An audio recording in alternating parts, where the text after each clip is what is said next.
Alzheimer's movement is releasing its new report. It's time to act. The challenges of Alzheimer's and dementia for women. We'll hear from Maria Shriver, founder of the Women's Alzheimer's Movement, and Joanne Jenkins, CEO of AARP. We'll examine with world-renowned brain health researchers and policy advocates how this disease specifically affects women, how to address these challenges, and a strategic action plan for moving forward. This is a global effort. We will also be taking your questions. Joining us now from the AARP studio in Washington, D.C. is our moderator, Sarah Lentz-Locke, Executive Director of AARP's Global Council on Brain Health. Good morning. Welcome to our virtual webinar and discussion. Thank you for joining us from all around the country and many places around the world. May is a very big month here, and not only because as we approach Memorial Day, it signals the start of summer, but also because May is both Older Americans Month and Women's Health Month.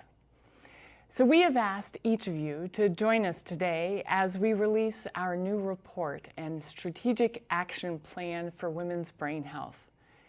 This report, called It's Time to Act, is a roadmap for meaningful change for women. We hope this roadmap will spark new collaborative research and policies that benefit women of all ages who struggle with the challenges of Alzheimer's and dementia. I am so excited because we have some of the world's leading brain health researchers and policy advocates with us here today. And I'm so lucky to be able to introduce them to you to begin our discussion. Now, because of the coronavirus, we can't all be physically together. But even though we're all in our own separate spaces, we can still make this an interactive exchange of ideas and dialogue. You can ask questions of our panelists through the chat function on YouTube. Just type your thoughts into the chat box, and then we'll direct your question to these experts. We hope to get to as many of your questions as time allows, but we'll also be directing questions to you. We'll have an interactive survey during the webinar. Now I want you to get ready and get your phones out. And I want you to be ready to text to this number, 22333. That will set up an interactive poll. Text these words, Susan Zapata, that's our administrative assistant extraordinaire here at AARP, Susan Zapata, that's SUSANZAPATA. That's Susan Zapata to the number 22333. That will get you ready to join us for the interactive survey part.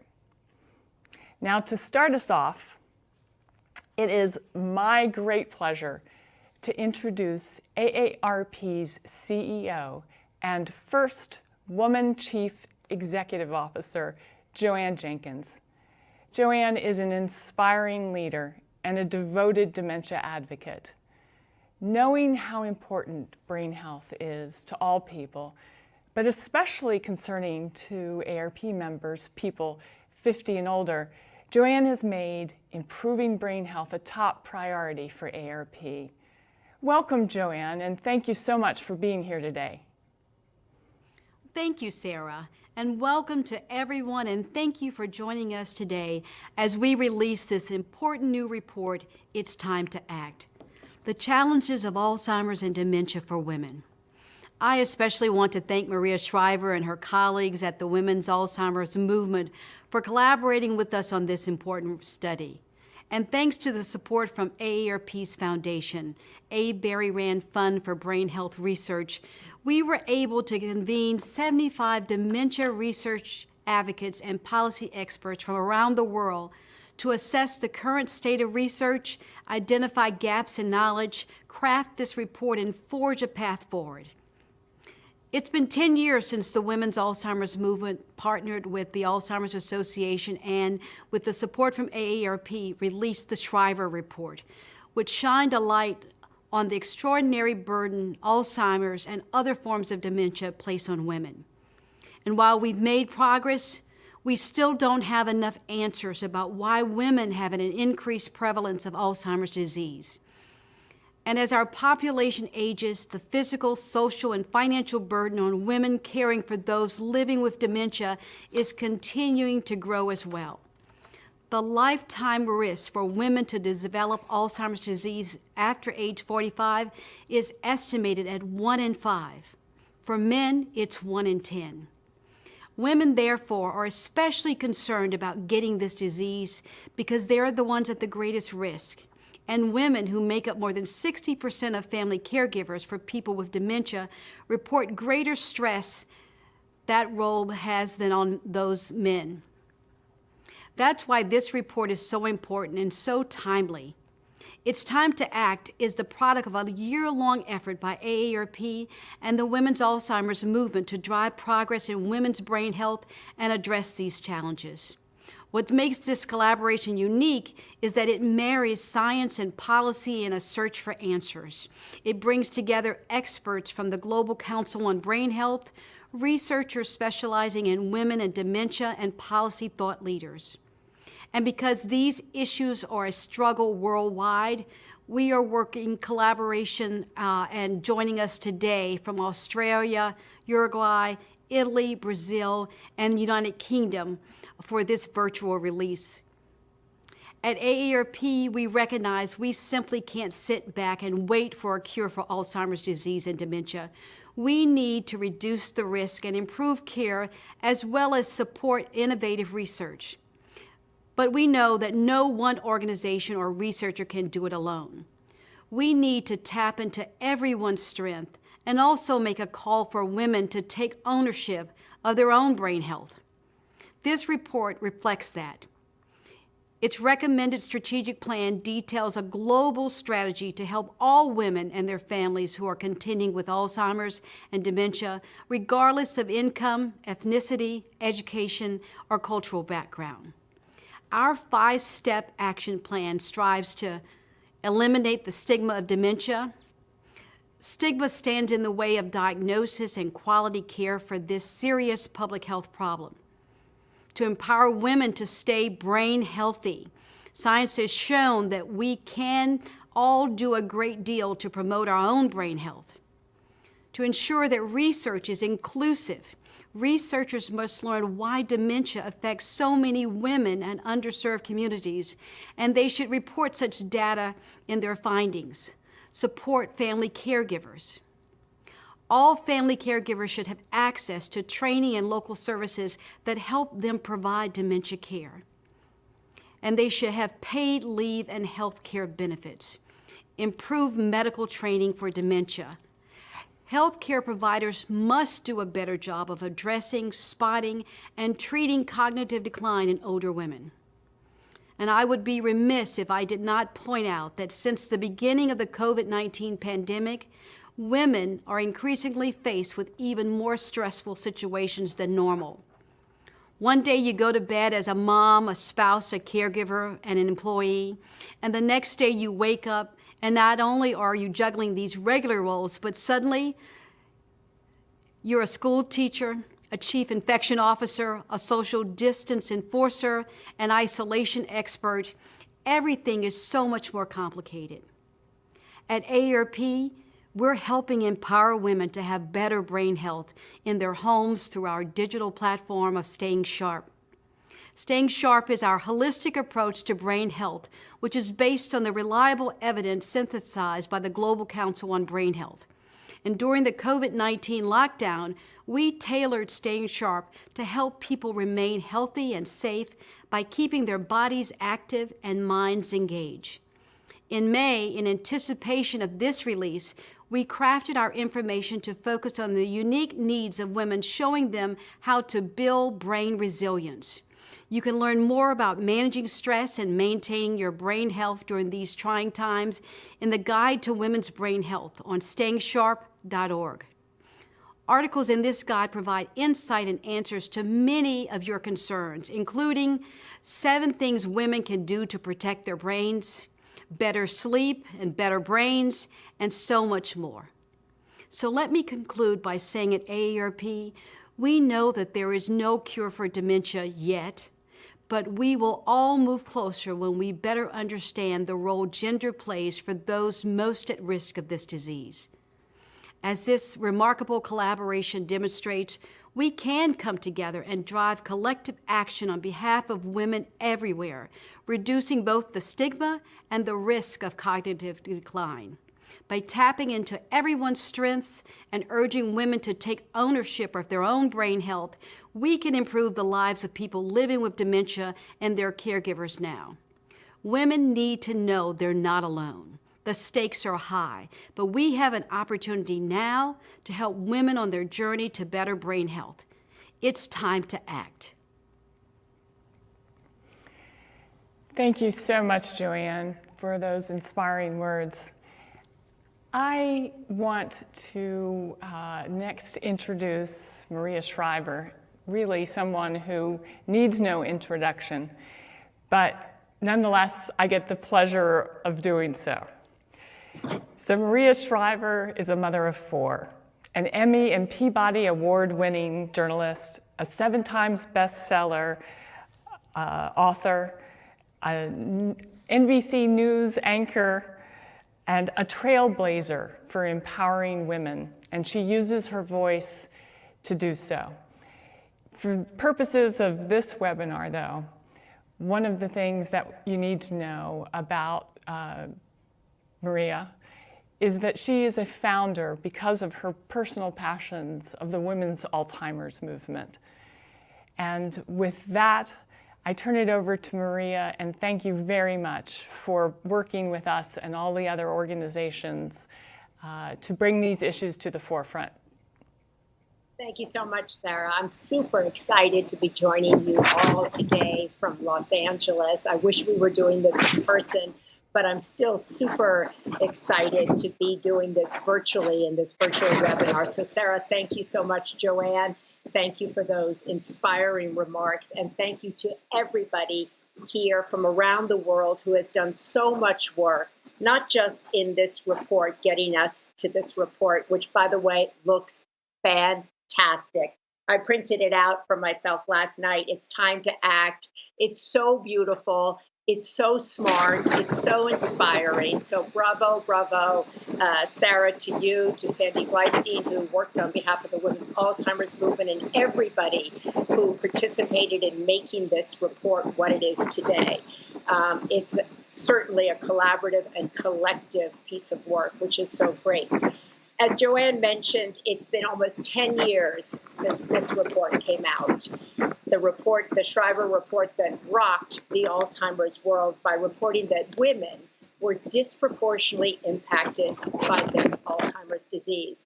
Not because we live longer, which is what everybody said, but because we are different. Our brains are different, our hormones are different, and the way we manage stress and just about everything else is different. So much about us is different, but unfortunately, very little is known about us as we age, because women have not been a part of research. So we have this incredible research gap, which has led to this incredible knowledge gap about women's health in general. Sarah mentioned that May is Women's Health Month, but also about Alzheimer's in general. 10 years ago, we sounded the alarm, heard around the world, that when we reported that 2/3 of the brains diagnosed with Alzheimer's belonged to women, and no one knew why that was. And we don't know much more today how to explain that. We also reported that for the first time that 2/3 of all the caregivers in our country were also women, putting a double burden on women. Those statistics are why I founded the Women's Alzheimer's Movement, which I'm proud to say has kept women and Alzheimer's at the center of its mission for the past decade. Those statistics are why WHAM educates women, not just about their higher risk for Alzheimer's, but also about the cutting edge research into brain health, research that talks about preventative lifestyle interventions that reduce the risk of Alzheimer's and perhaps one day may even prevent it. Those numbers are also the reason why WHAM has given millions in seed grants to innovative scientists determined to help to close our knowledge gap about women and Alzheimer's. I'm excited that so many of those researchers that we have funded are here joining us today to talk about their extraordinary work that is pushing to close that research gap, pushing to close that knowledge gap. And this is, of course, a reminder about why funding science matters, facts matter, and bringing the Alzheimer's story up to date matters. That's why this report is so important and so exciting. In updating this report in 2020, we're so grateful to Joanne and Sarah, and as I said, Sandy, for joining.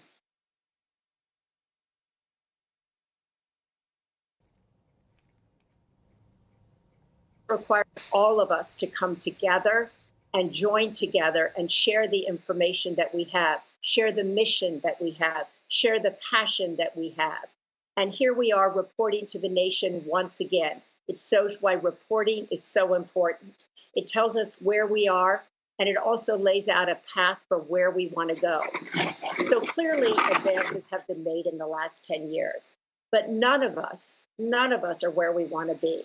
Not the doctors that see us in their offices, not the researchers who toil in their offices, not those who fund the research, not the caregivers who work patiently around the clock, and certainly not those living with the disease, who you will hear from also in just a few minutes, or certainly those who are caring for those living with the disease.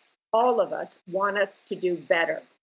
So I know this firsthand because as chair of the California Governor's Task Force on Alzheimer's, I've been traveling around the state of California, listening to people and listening to the questions that they are asking. They ask, why are women and minorities so disproportionately impacted by this disease? Why is there so little help for people who are dealing with this disease?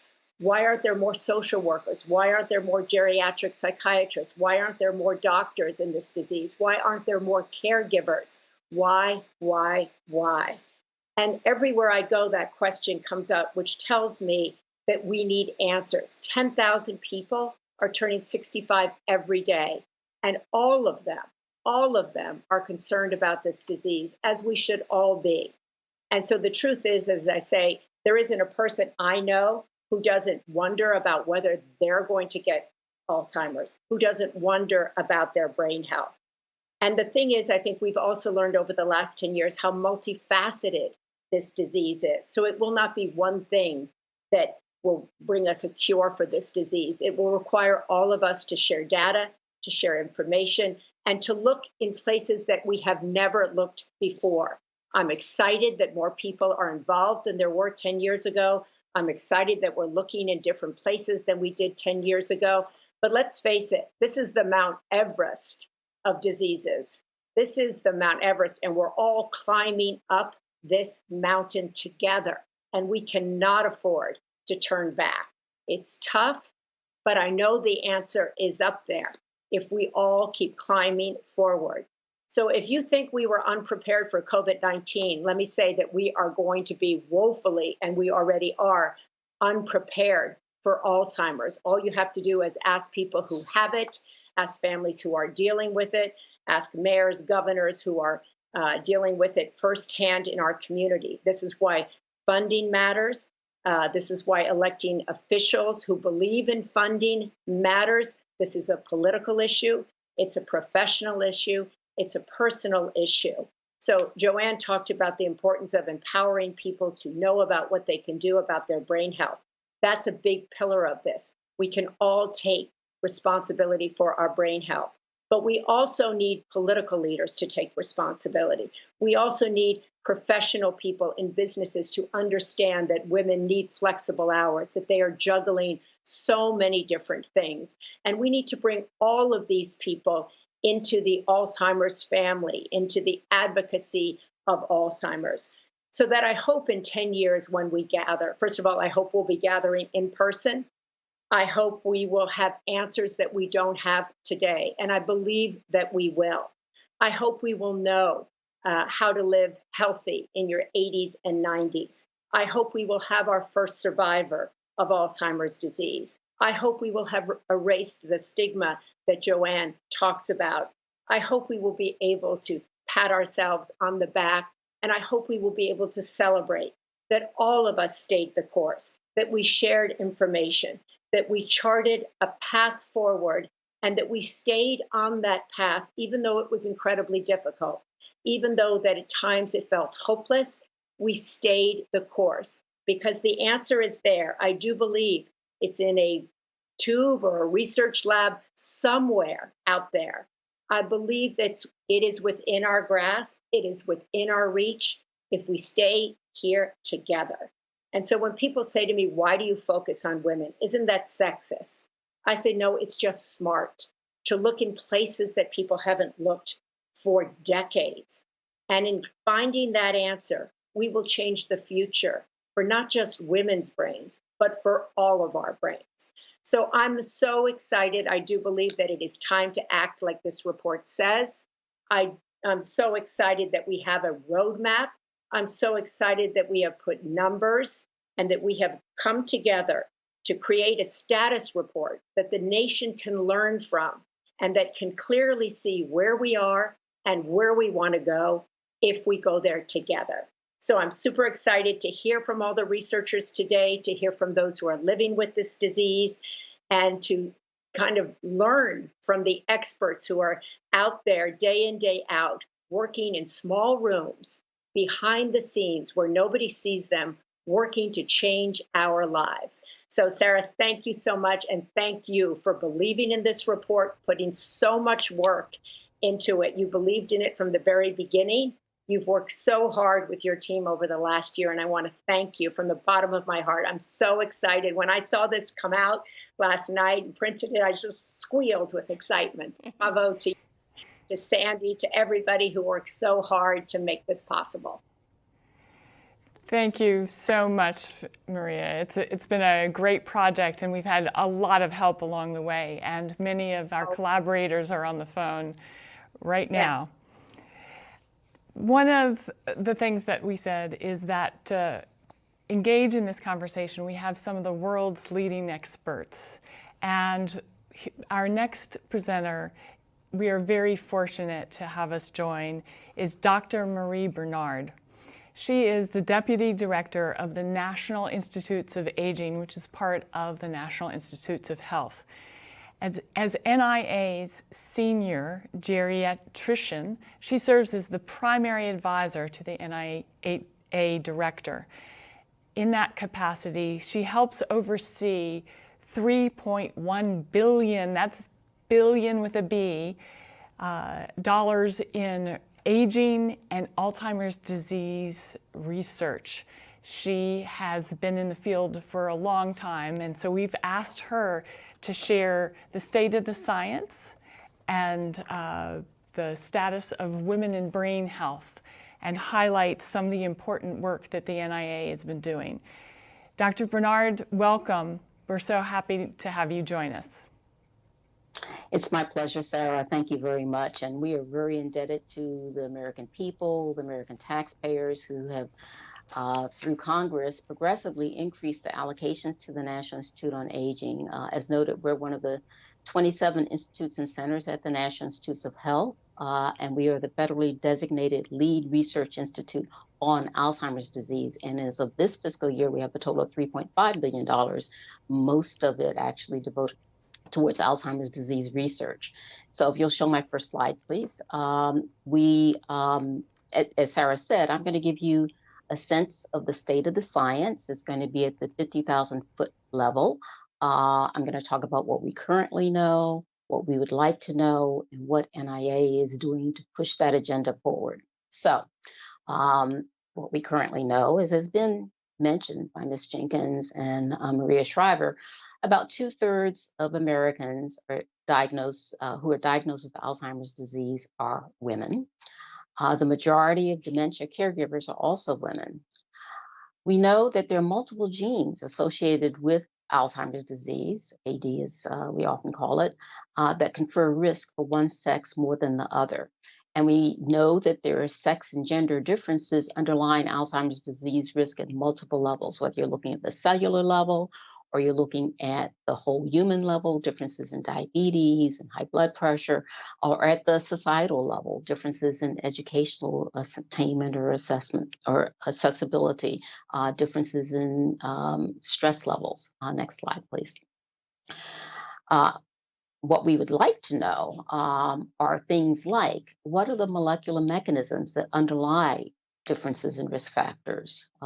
What is the influence of menopause and hormonal therapy?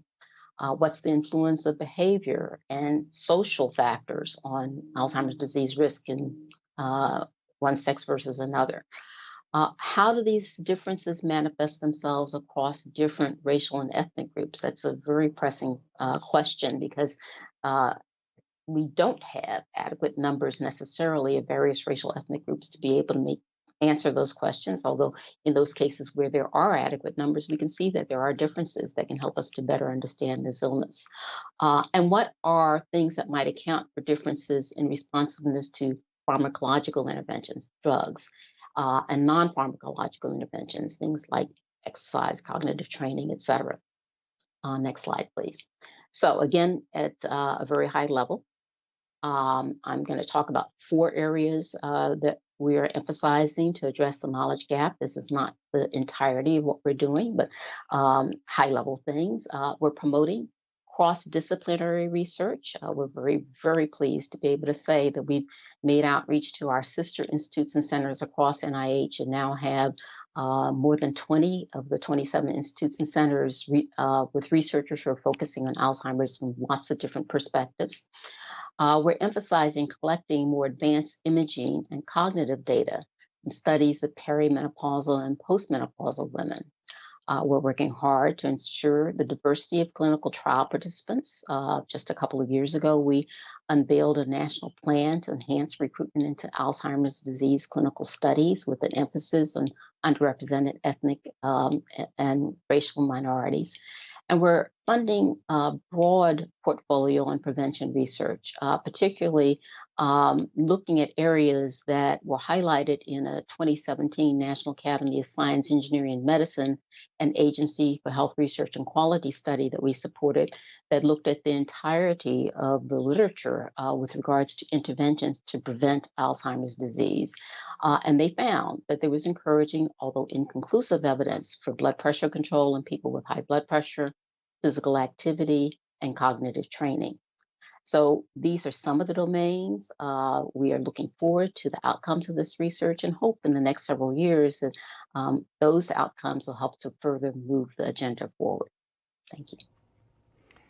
Thank you so much, Dr. Bernard. I am mindful that it is about 12 o'clock and we're about halfway through our program. So I'm going to really abbreviate the introductions and go right to it. Each of the next panelists are going to be talking about the 5 action steps that are in the report and that Joanne discussed as we began the webinar. The next speaker we have is Dr. Christine Yaffe, and she will address the healthcare action step. Just by briefest way of introducing Dr. Yaffe, she is a professor of psychiatry, neurology, epidemiology at the University of California in San Francisco. Yes, okay. Thank you. I jumped ahead. I was so excited. Sorry. It's Dr. Roberta Diaz Brinton, who leads the Center for Innovation in Brain Science at the University of Arizona. And she's going to be talking about research. Thanks, Dr. Brinton, for joining us. Well, thank you. Can you hear me? I can. Great. So thank you to AARP, Dr. Jenkins, and Sarah for the invitation. I'm going to be chatting about closing that knowledge gap. Actually, the National Institute on Aging has been funding our work on the perimenopause and the menopause for about 30 years. So we've been at this for a long time. So I'm happy to say that we have substantial progress in this field. So one of the key issues that needs to be addressed going forward is the inclusion of diverse peoples in our clinical trials. And this is critical for the development of precision medicine for Alzheimer's disease. Maria referred to that there's one answer, and what I would say is there are many of those one answers. To cure Alzheimer's, we are going to need a precision medicine approach. And part of the reason why is that there are many ways that the brain can develop Alzheimer's disease. The pathology is the same, but I liken it to a freeway system, and Maria will be familiar with the 405 in Los Angeles, where there are a lot of on-ramps to that freeway system, but we don't have any off-ramps. And part of what our work has been focused on is trying to understand why is it that the female brain is vulnerable to Alzheimer's disease. And the outcomes of that research have really shown that metabolic health is critical, cardiovascular health is critical. Essentially, keeping your metabolic system and your cardiac system healthy keeps the fuels being delivered to the brain and keeps the brain able to utilize glucose throughout its life. And that it brings me to back to the issue around inclusion, because Caucasian white women and Latino women and Black women and Native American women, Native peoples are all women, but we have different genetics that bring some vulnerabilities to developing Alzheimer's disease. And Christine Yaffe will undoubtedly talk about this because she's been a leader in actually addressing the diversity. Let me give you a little update on the work that we have been doing through the Women's Alzheimer's Movement. We just published a paper recently to ask the question, what's happening to women who are on breast cancer therapies? Our work that was funded through the National Institute on Aging for many years really investigated estrogen's action in the brain. And that estrogen action keeps the brain utilizing glucose as its primary fuel. We know that when estrogen is lost or blocked in the brain, that actually can have an adverse impact on the brain's ability to utilize glucose, to sustain function, and to prevent Alzheimer's disease. So what about women who are taking breast cancer therapies? Well, what I'm really excited to tell you is that breast cancer therapies act like an antagonist to estrogen in the breast and the uterus, and they work like an estrogen in the brain. And we've showed that many years ago, and now in an analysis that we did of medical data, we found that breast cancer therapies, tamoxifen and exemestane in particular, have really reduced the risk of developing Alzheimer's disease quite substantially. And you can find that. We published this work in an open network format on JAMA, Open Network, so that clinicians and women around the world can have access to this knowledge. We're now working on the question is there precision hormone therapy? Is precision hormone therapy possible? And we're now looking at, again, medical information from women who've been on hormone therapy and asked, how effective is that particular therapy to reducing the risk of developing Alzheimer's disease? There have been many studies that show that hormone therapy in general reduces the risk. And we've now begun to ask which one of those, not just which one, but which of them are going to be effective. And we'll soon be publishing that data. Probably we'll have it published by about July. So look forward for that, again, in an open source publication where clinicians and women worldwide can have that knowledge. Lastly, I want to return to a very exciting development in our laboratory funded through the National Institute on Aging, and that's our phase 2 clinical trial to regenerate the degenerated brain. This is a trial that will begin enrolling in September on allopregnanolone. It's a neurosteroid made by all of us. And for the women in the room or in the audience, you made a lot of it during your third trimester of pregnancy. And it turns out, we have very encouraging evidence that's leading us into the phase 2 that allo can promote regeneration. And we'll obviously test that more rigorously in our phase 2 clinical trial. So I will thank everyone for your attention and the opportunity to talk with you today. Thank you. Thank you, Dr. Brinton. And we'll move from Arizona to London. And I'd like to introduce Fiona Carragher, who is the Chief Policy and Research Officer at the Alzheimer's Society for the UK. Welcome, Fiona. Hi, Sarah. I hope you can hear me from the UK. Yeah, we can hear you well. Fantastic. It's such a privilege to be joining you today from the UK to focus on what is such an important agenda. Dementia is without doubt a women's issue, and we've heard from distinguished colleagues earlier about the need to understand more about brain health. But this story is one of double hits because we know that women are more likely to develop the disease, but we also know that they carry out the vast majority of the caregiving responsibilities. We know that more than 6 out of 10 Alzheimer's caregivers are women. That's typically wives, sisters, daughters-in-laws. And these women's role in dementia care are often provided alongside other caring responsibilities, such as children, but also their own paid work. And what we know is that the progressive and long-term nature of providing dementia care can have both short-term and long-term impacts on women's lives as they juggle the financial, social, personal impact of caring for someone living with dementia. And too often, those caregivers have insufficient support, guidance, training for what is around-the-clock, a 7-day-a-week effort.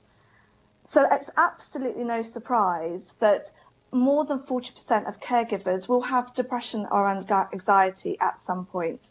And we know that carer burnout is one of the major reasons for someone with dementia moving into residential care. So in some ways, that is a perfect storm writ large during the COVID pandemic. In the UK, we're now 9 weeks into lockdown and restrictions to normal life.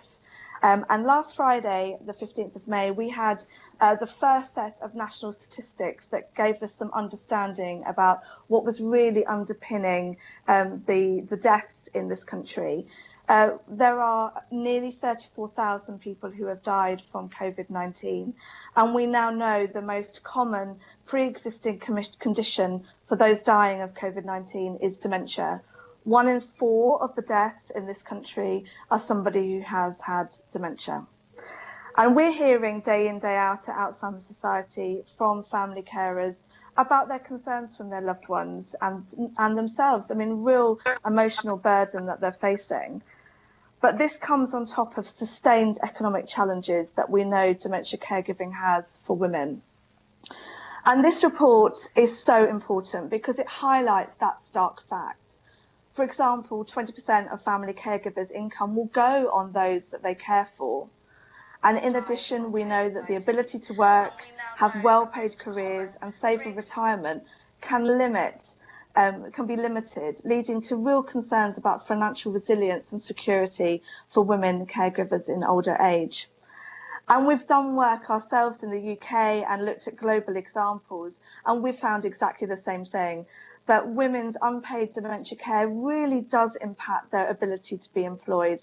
And we know, for example, that about 20% of working age carers have had to reduce their working hours. So it's a global issue. So why today I'm here, I'm on the call, it's so important, and we absolutely are behind the call of all of these areas, but in particular the need to enhance support for family caregivers, to think about what's needed around training, guidance, respite care, So really thinking about how employers can think quite differently about their staff, and finally for governments in terms of access to really affordable healthcare coverage for themselves and their loved ones. So thank you, Sarah, and thank you for inviting me to join you today. Thanks so much, Fiona. I appreciate that background and the exploration of the economic issues as well as the health issues behind the challenges of dementia. Now we're going to move to California, and this time go back to Dr. Yaffe, who, as I mentioned, is a professor of psychology, neurology, and epidemiology at the University of California, San Francisco. And I just want to mention, Christine, that normally I'd actually be in San Francisco for my youngest daughter's graduation from Berkeley, but because of the coronavirus, it was postponed. So I'm sorry that I'm not in California, in San Francisco with you now, but really happy you're able to join us remotely. Hi, good morning, everyone. Can you hear me? We can. Excellent. I wish you were here too, Sarah. I wish actually we were all together, but that will happen soon. And I just want to thank you and Maria and Joanne for just putting on such a remarkable report. It really, it's just so comprehensive and easy to understand and visionary. I was asked to speak to one of the points of the report. It's actually not my own research per se, but it really has to do with why we need to improve the medical training for dementia. We need to get so that healthcare providers are doing a better job of addressing, spotting, and treating cognitive decline and dementia, and that's particularly true in older women. So why is it that 50% of dementia is not diagnosed? And then of the 50% that is diagnosed, only about 50% is treated. So at the end of the day, before you even start, you've got 1/4 that's diagnosed and treated. Now that's a problem, right? Because if we're going to do anything, we need to broaden it so that everybody's diagnosed and offered treatment. Not that we have amazing treatments, but we do have things that we can do, and we'll talk a little bit about that. Why is it hard? Is it hard to diagnose dementia? It's not so easy, but it's not that hard. And I think part of the problem is that there's not a lot of training. We need more training in how to spot this. We need to understand that there's something to be done. I think there's this idea that there's nothing to be done, so why bother diagnose? And I think there's still a stigma, an ageism, a stigma, maybe that's just that normal aging. So we'll talk a little bit about these. These issues are particularly true for women and for underrepresented minorities. I think that part of that may be detection, part of it's access to care or access to screening. Women do better on some cognitive tests, so maybe they can kind of have a buffer and it doesn't seem like they have a problem until much later. But we need to be much more vigilant and look at this in a holistic way. Men often have female caregivers who bring them to the doctor to say, hey, there's a problem. Women tend to live, particularly older women, tend to live alone more, and so maybe they don't have that advocate, or maybe they're juggling other things. There are also, of course, sociocultural factors and economic factors that go into this. But we need to address training in professional health schools, medical schools, nursing schools, etc. The brain is often thought of as sort of scary. It's the last frontier. But it's really fascinating, and it's what makes us all who we are. So we need to break down that barrier and show how exciting and interesting, and get more doctors to focus on dementia, like Maria said. I actually think we need to even explain what dementia is in all schools, even in elementary school. We could have books like Maria has pioneered for children. We can have videos. We can explain what dementia is so people in school, as they grow up, they understand this. They understand it's not normal aging.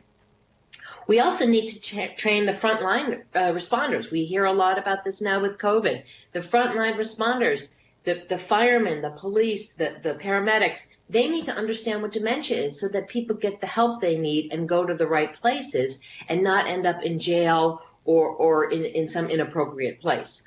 There was a really wonderful model, a public health campaign model around stroke.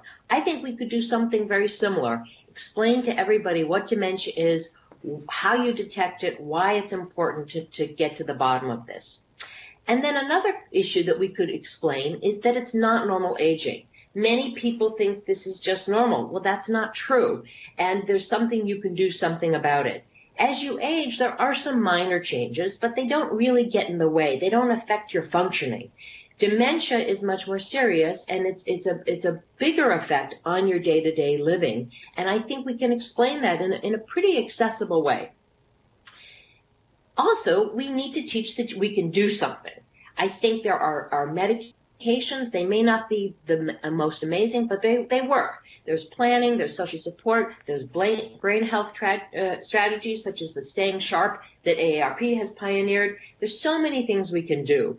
There are behavioral issues that arise. So this idea that there's nothing to be done just is not true. And we need to explain how all the things we can do. And as Fiona mentioned, a lot of issues around caregiver. And finally, we need to empower patients and families. We need to explain to them this is a team approach. We are with them.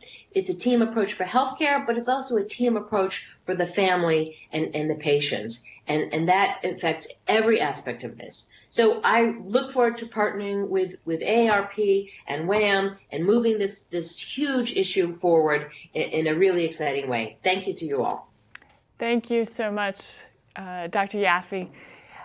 We have two other panelists, but we're running short of time. So I'm going to quickly introduce Reverend Dr. Cynthia Huling Hummel, actor, I'm going to get this right, Cynthia, artist, author, and advocate. And one of the people that I value most and have come to know over the last couple of years. Cynthia, would you like to address stigma? Thank you, Sarah. A few years ago, I was leading an Alzheimer's support group, and I got a phone call from a woman who was trying to find a support group for her husband. And here's the thing, Sarah did not want her husband to know that he had dementia. And she said, I talked to the kids, and we decided that it would be best for him not to know. And so we agreed not to talk about his Alzheimer's in front of him, and to keep his diagnosis a secret from the rest of our family and from our friends. And she started to cry. And needless to say, we talked for a long time. No one should be embarrassed by a dementia diagnosis. No one. So thank you, AARP and WHAM, for addressing stigma in your informative collaborative report. So much is at stake with the dementia diagnosis. I do a fair amount of public speaking, and this is what I hear over and over again. People tell me that they're afraid to discuss their brain health with their family members because they don't want to lose their driving privileges, their independence, or their status. People tell me that they're afraid to mention their cognitive issues to a care provider for fear that it will be noted in their electronic health records, that they'll lose their job or maybe even a license to practice. They worry that they won't be able to get long-term health care insurance. They're afraid. They're afraid they'll lose their family and connections. Why? Because of the stigma. Stigma can often lead people to patronize, to stereotype, and even to discriminate against people with Alzheimer's or dementia. And this in turn makes people reluctant to seek a diagnosis, and so on it goes. We need to break the stigma cycle by sharing accurate information. We also need to break the stereotype by lifting up stories of advocates who are living well with dementia and focusing on what individuals are still able to do and how we can still make a difference. We need to pay attention to how we talk about dementia because words matter. I am not a patient. I am a person living with dementia. I'm not afflicted with, I'm not stricken with, and I'm not suffering from anything. I'm Cynthia Huling Hummel, and I am living with early stage Alzheimer's disease. So don't talk about us without us. Those of us living with dementia want you to understand we're not just recipients of care and services. We want to weigh in on our care and services. Just ask us, we'll tell you. We need to shift the focus from a lens of loss, what we can no longer do, to what we're still capable of. We ask you to support us, encourage us as we navigate these uncertain times, and help us to discover new opportunities to contribute and to make a difference. I salute WHAM and AARP for working together to support and promote women's brain wellness and programs and activities that help us to live well with dementia and that support our care partners as well. I believe that when we reduce the stigma, we will reduce the barriers that keep people from seeking a diagnosis. We will encourage greater participation in research and will open possibilities to continue to live a life of purpose and joy. It's time to act. Thank you very much. Thank you so much, Cynthia. That was really great. And now our last but not least final panelist is Jill Lesser. She's a friend and a great advocate and one of the, as president of the Women's Against Alzheimer's, is one of our chief partners in collaborating on this issue. So Jill, if you would address the Brain Health Action Step, we'd love it to hear your thoughts. Thank you. Sarah, can you hear me? I can.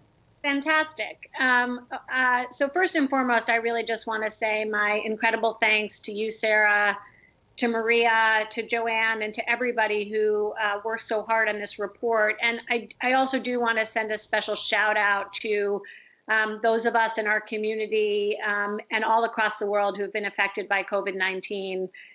It is something that is truly extraordinary, but it's been heartening to see how it brings people together, and hopefully we all learn from this experience.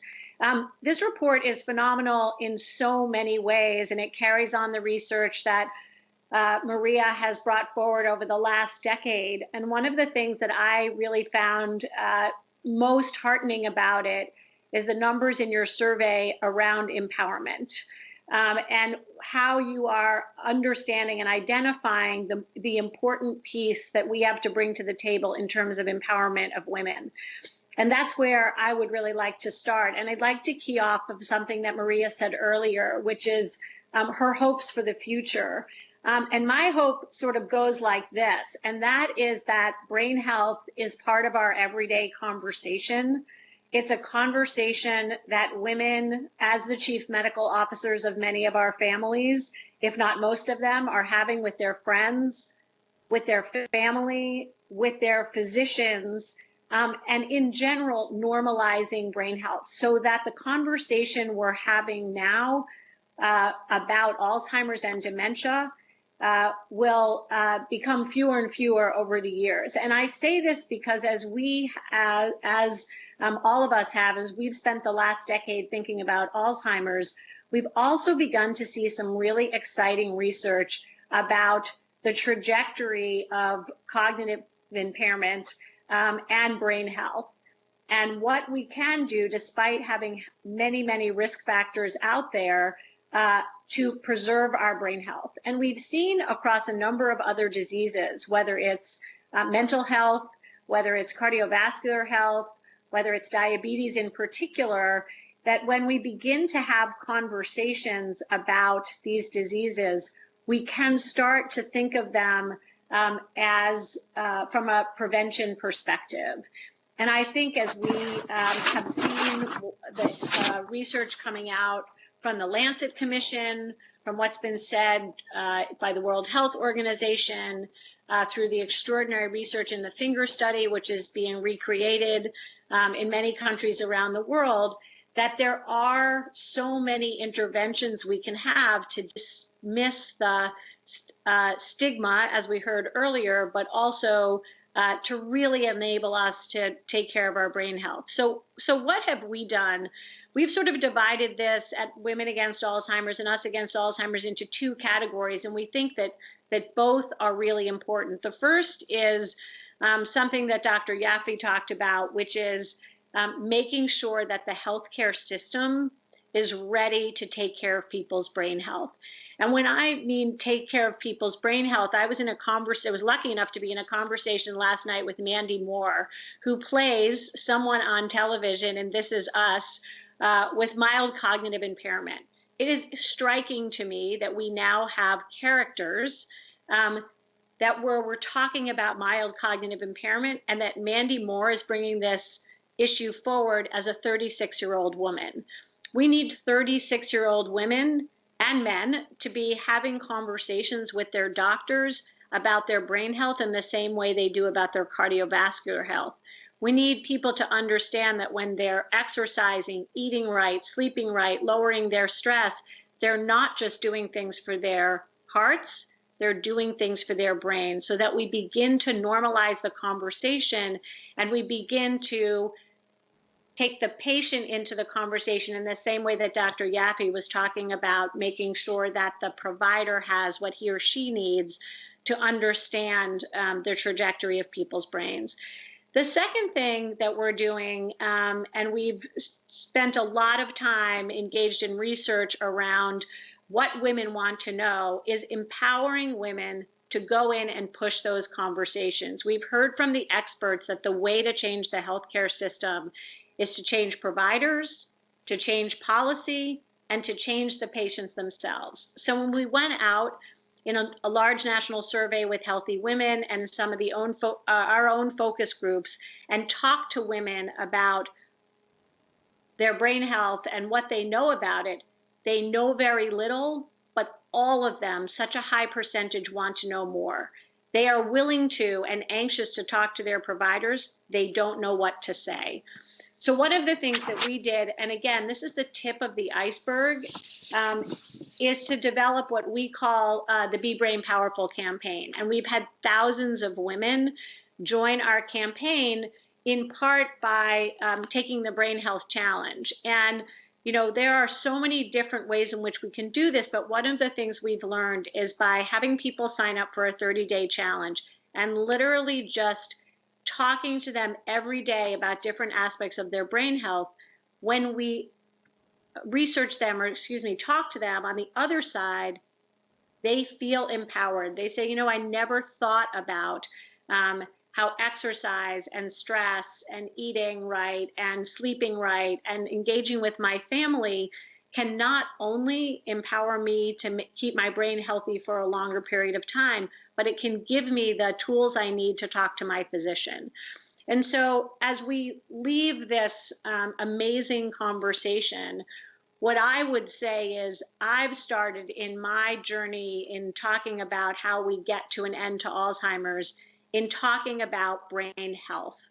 I'd like to move us away from a system where we think about our healthcare systems as sick systems. Instead, where we walk in and talk to our doctors about how to keep ourselves healthy over the long term and not end up in a situation where so much of our Alzheimer's diagnoses happen in what would be the equivalent of stage 4 cancer. We need to be taking care of our bodies. Our brain is our most important organ, and we need to be doing that across our lifespan. And so I could not really commend this group, all of the researchers, everybody who participated more for shining an unbelievable light on this issue. And I just commend us to start to, as we say in our organization, be brain powerful and really believe in prevention of this disease. So much, Jill. I unfortunately it's 12:30, and so I really want to thank the panelists. We've gotten some great questions from the audience, but we don't have time, unfortunately, to reach them. I've got them here. We'll record them, and we'll get back to you with responses. But one of the things I just wanted to point out to you is we have a survey to try to capture who you are and how you want to get involved. And if the control room can show the survey, then we'll be able to grab some of your insights and your input and follow up after today's presentation. It's been great having you join us, and our panelists are just terrific. I wish we had more time together, but until next time, thank you so much for joining us today.